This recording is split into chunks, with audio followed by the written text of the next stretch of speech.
बिहार के एक छोटे से गांव रामपुर में एक पुरानी लकड़ी की कुर्सी बरसों से खामोश पड़ी थी, धूल से ढकी हुई, टूटी हुई, लेकिन फिर भी किसी की यादों को थामे हुए। गांव के लोग कहते थे ये वही कुर्सी है जिस पर मास्टर जी आखिरी बार बैठे थे जब उनका सपना टूट गया था।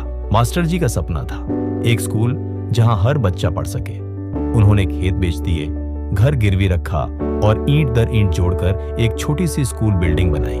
लेकिन स्कूल खुलने से पहले ही एक रात आग लग गई, सब कुछ राख हो गया। सिर्फ वही कुर्सी बची जिस पर बैठकर मास्टर जी बच्चों को सिखाया करते थे। उस दिन के बाद मास्टर जी ने पढ़ाना छोड़ दिया। उन्होंने वो कुर्सी एक कोने में रख दी और कभी उस पर नहीं बैठे। साल बीतते गए, मास्टर जी भी दुनिया छोड़ गए। कुर्सी वहीं रही, अकेली, चुप और भुला दी गई। वहीं गांव में जन्मा एक लड़का, आरव, गरीब परिवार से था, लेकिन आंखों में कुछ अलग ही चमक थी। पढ़ाई में अच्छा था, लेकिन उसके पास किताबें नहीं थी, स्लेट भी नहीं। वो स्कूल की दीवार के बाहर खड़ा होकर क्लास सुनता था। एक दिन बारिश के बाद कीचड़ में चलते हुए उसकी नजर पड़ी, वही पुरानी कुर्सी। उसे देखने लगा मानो कुछ कह रही। रात को माँ से पूछा, माँ ये कुर्सी क्या है?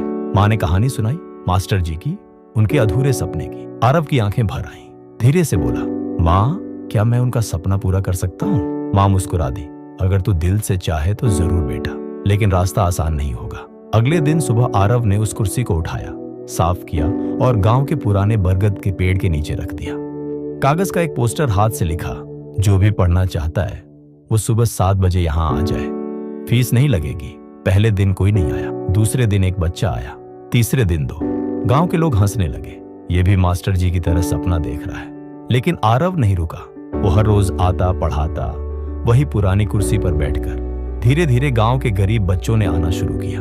आरव खुद खेतों में काम करता और उस पैसे से चौक कॉपियां खरीदता। कई बार खाने के लिए कुछ नहीं होता, कई बार बच्चों के माँ बाप उन्हें भेजने से मना कर देते। पढ़ाई से पेट नहीं भरता ऐसा कहकर आरव चुप रहता, लेकिन रुकता नहीं। एक दिन जिला अधिकारी गांव में आए, देखा कि एक पेड़ के नीचे 25 बच्चे पढ़ रहे हैं और एक लड़का नंगे पांव, मिट्टी से सने कपड़े, लेकिन आंखों में आग, पढ़ा रहा है। तुम कौन हो?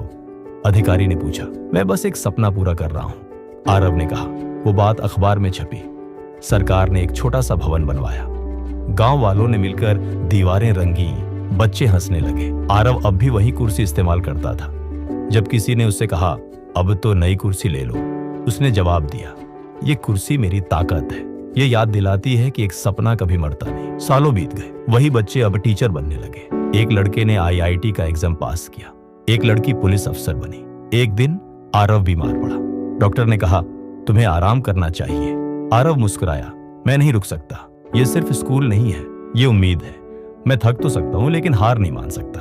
और फिर एक दिन पूरे गांव ने देखा, नया स्कूल भवन, नाम रखा गया मास्टर जी मेमोरियल स्कूल। मुख्य गेट के अंदर एक कोना बनाया गया, एक शीशे की पेटी में वही पुरानी कुर्सी रखी गई। ये कुर्सी उस सपने की है जिसने कभी हार नहीं मानी। आज भी जब कोई बच्चा हिम्मत हारने लगता है तो टीचर कहते हैं, जब एक टूटी कुर्सी से पूरा स्कूल बन सकता है तो तुझ में क्या कमी है? हार मानना मना है। सपने उन्हीं के पूरे होते हैं जो आखिरी सांस तक कोशिश करते